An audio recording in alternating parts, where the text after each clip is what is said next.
Join us as we search Alaska and beyond for mysterious creatures, featuring Beans Baxter and Rob Roy Menzies.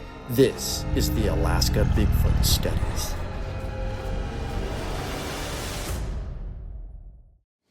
Hey guys, welcome to the Alaska Bigfoot Studies. Well, I am now just under a month away from a huge Bigfoot expedition. Myself and Beans will be camping probably around 40 miles from Port Chatham, Alaska, and we are going to be looking for Bigfoot, so I'm very excited. Thank you everyone for tuning in every Sunday to the Bigfoot Show. But these beast battles, I am no stranger to. In fact, discussing hypothetical beast battles is where I shine the brightest. Some of you might remember a few years ago when I did the silverback gorilla versus grizzly bear, and from what I remember, I think I had said in some instances the gorilla might win if it was able to use its hands and do some ripping, but that the bear is more of a predator. It eats meat every day, and it's just got, you know, claws on every paw that it's going to be tearing with, and the bite. So definitely grizzly bear slash brown bear. I think I had said Kodiak brown bear versus silverback gorilla. And you gotta love the internet. That was popular back then.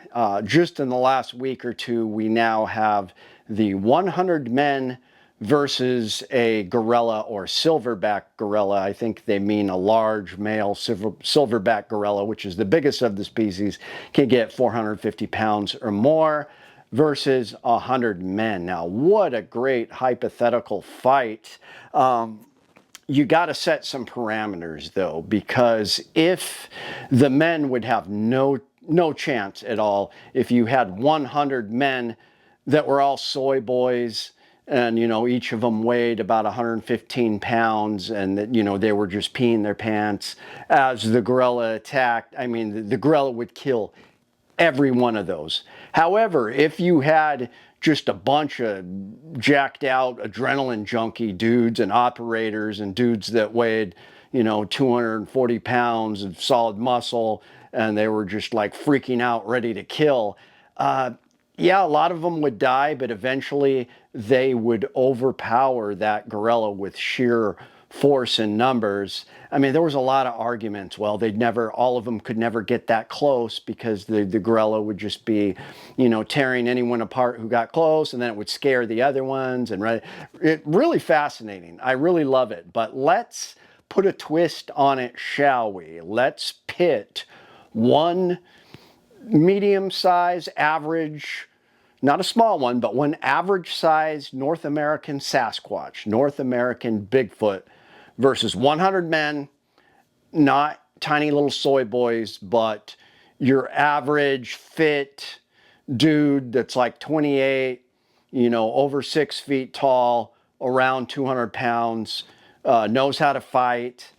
100 of those guys versus the Sasquatch. Now, let's set some parameters around the Sasquatch. Now, some reports of Bigfoot are, you know, they're 12 feet tall. We do have cases like that. Typically, I think they're more around the 7 to 9 feet tall. So we're going to say a 7.5, 8 foot Bigfoot who weighs 500 pounds, because on all the reports, they're just bulky. They're just massive. So, male Bigfoot, not really old or anything, weighs about 500 pounds, about 8 feet tall, shaggy, not a gorilla, not a man, a Bigfoot, sort of this in-between hybrid, who knows, Bigfoot. That versus 100 men. Now, I will say that the men won't be a trained unit, because that makes a big difference. If you had a bunch of Spartans,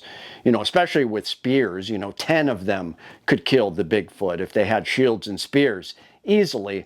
These guys are all unarmed, and they're not a unit. Maybe they'll have a leader that say, hey, everybody do this, but they're not a unit of soldiers. They're just average 100 men that know how to fight. Now, it's pretty interesting. So here is what we're looking at, just to give you this is about it. So here is your Bigfoot, 8 feet tall, maybe 9. And here's your average guy that's going to be 6 foot tall. So yeah, this is more like a 9, 10-foot Bigfoot. But I mean, that's a lot of the cases. That's how big they are. Anyways, your average Bigfoot versus the guys. So come on, guys. Do you think the humans even have a chance? There is no way. First of all, just a silverback gorilla in some cases could take out 100 men. Now we're talking Sasquatch that has human-like, if not beyond human intelligence. Obviously, he's going to be doing some damage, ripping limbs off, screaming, dripping the blood on himself, freaking out the humans. And then anybody who gets in arm's reach is just going to get haymakers and ripped. So the humans are terrified. If there's any chance of their winning, they're just going to have to mob this Bigfoot all at once. Pile on them. Everybody hold a limb, see if 15 guys can somehow get a hold of each limb to hold this thing down. Even in that case, I mean, he can rip it apart and he's going to be damaging people. I'm going to give the humans maybe a 7% chance of winning. And that is if they had, the best specimens, really tough guys that figured out they had to work as a team. And if they came up with strategy, that's the only way that they're going to win. If they came up with very specific strategies quickly on holding down the Bigfoot on this side while these guys came in and just started pounding on this side. Even if they won, we're looking at massive amounts of casualties. Probably 50% of the guys are going to die, if not more, before this Bigfoot is subdued. And now that's kind of the best case scenario. What about all of these abilities that Bigfoot can do? I mean, what if he mind speaks? Now, mind speak, a lot of these people that have encounters are, sometimes they're terrified. Sometimes they just get this relaxing peace over them. The Bigfoot's telepathically communicating. That Bigfoot could transmit fear and just make the people go insane and completely terrified and lose all cohesion of working as a team. Then they're all doomed, because if they can't work as a unit, then they're doomed. And with mind speak, if the Bigfoot has that, he could do that. The Bigfoot has also been known to let out these roars that are like incapacitating sonic blast that people feel vibrating like a low didgeridoo in their chest. And, they could get stunned, and then Bigfoot's just going to start ripping heads off. He's just going to go to town, ripping limbs, just biting your neck, ripping heads off, just crushing people with one little smush. And that, it doesn't take long.